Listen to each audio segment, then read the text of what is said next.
Welcome friend, welcome to shop and cook with Harsha. तर आज आपण बनवणार आहोत मिल्क केक। अगदी बाजारात मिळतो तसाच आपण घरी बनवणार आहोत। तर त्यासाठी मी इथे पाव किलो खवा आणि अर्धी वाटी साखर घेतलेली आहे, साधारण 50 ते 60 ग्रॅम। तर आपल्याला इतकीच साखर यात घालायची आहे, नाहीतर आपला जो मिल्क केक आहे तो जास्त गोड होईल आणि तो जास्त गोड खायला चांगला नाही लागत। तर आपल्याला एका पॅनमध्ये साखर घालून तिला पूर्ण अजिबात पाणी न घालता त्याचं कॅरमल तयार करून घ्यायचं आहे। तर कॅरमल तयार करताना फक्त आपल्याला साखर त्यात घालून द्यायची पॅनमध्ये आणि गॅस लावून द्यायचा मीडियम फ्लेमवर। अगदी लो टू मीडियम ठेवायची आणि ती आपोआपच विरघळायला लागेल। ती पूर्ण विरघळली की त्यात आपल्याला खवा ॲड करायचा आहे आणि त्याला छान असं मिक्स करून घ्यायचं आहे। तर आपली कॅरमलाइज जी शुगर असते त्यात खवा मिक्स करायला थोडा त्रास होतो, पण अगदीच 10 मिनिटात आपल्याला हा मिल्क केक तयार करायचा आहे। तर त्याला सतत हलवत राहायचं आहे आणि छान असं मिक्स करून घ्यायचं। यात तुम्ही फ्लेवरसाठी वेलची पूड किंवा तुम्हाला जो फ्लेवर आवडत असेल तो तुम्ही यात ॲड करू शकता। जास्त फ्लेवर ॲड नका करू, कारण खव्याची टेस्ट खूप छान लागते।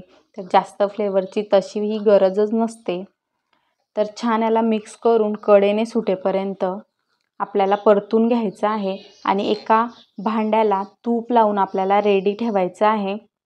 हे करत असतानाच तर इथे मी काचेचं भांडं घेतलेलं आहे, जे माझ्याकडे होतं। तुमच्याकडे नसेल तुम्ही कोणताही टीन वापरू शकता आणि त्यात आपल्याला हे मिश्रण घालून छान असं पसरवून घ्यायचं आहे, तुम्हाला हव्या असल्या आकारात, जे जाड किंवा बारीक।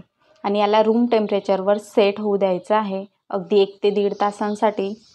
आणि त्यानंतर तुम्हाला हव्या असलेल्या आकारात तुम्ही याच्या वड्या कापू शकता आणि तुमचा मिल्क केक तयार आहे।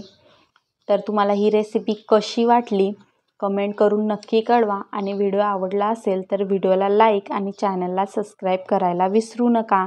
आणि नेक्स्ट व्हिडिओ तुम्हाला कोणता बघायला आवडेल हेही नक्की कमेंट करा। तुमच्यासाठी नेक्स्ट व्हिडिओ तोच असेल। तर आता आपली वडी छान अशी सेट झालेली आहे, तर आपण याचे काप करून घेऊया। तर अगदी सहजरित्या याचे काप निघतात, अगदी कडकही नाही आणि सॉफ्टही नाही, जशी आपण बाजारातून आणतो अगदी तशीच तयार झालेली आहे आणि खायला तर अतिशय स्वादिष्ट झालेली आहे, अप्रतिम अशी। थोडा वेळही टिकणार नाही, ही आपण उपवासालाही वापरू शकतो, कारण आपण बाजारातून आणतो त्यात काय ॲड केलेलं असतं आपल्याला माहीत नसतं। त्यामुळे घरी तयार करायची आणि उपवासालाही आपण ती वापरू शकतो। आता पुढे महाशिवरात्री येणारच आहे, तर तुम्ही तुमच्या घरी नक्की ट्राय करा आणि तुमची वडी कशी झाली कमेंट नक्की करा। धन्यवाद।